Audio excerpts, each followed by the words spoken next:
अस्सलाम वालेकुम।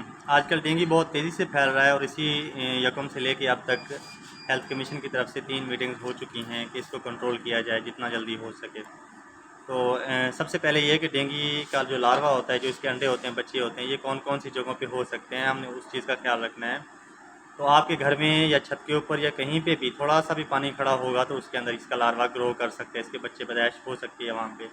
तो क्या करना है कि पानी को कहीं पे भी खड़ा नहीं होने देना। इवन अगर 5 ml पानी भी वहाँ पड़ा है तो वहाँ पे भी इसकी ग्रोथ हो सकती है, तो पानी को कहीं जमा नहीं होने देना। दूसरे नंबर पे पुराने टायर्स वगैरह जो छत के ऊपर पड़े होते हैं, हमारे घर के स्टोर में पड़े होते हैं, तो उनको वहाँ से फ़ौरन तौर पे हटा देना है। उसके अलावा जो पौधों के गमले वगैरह होते हैं उनके अंदर पानी खड़ा नहीं होने देना, और जो पानी की टैंकी होती है उसको खुला नहीं छोड़ना बिल्कुल भी। तो ये कुछ ऐसी जगह हैं जहाँ पे इसके अंडे और बच्चे की पैदाइश होती है। तो जो बालिग डेंगू है वो कहाँ कहाँ पे हो सकता है, तो वो पानी पे भी, साफ़ पानी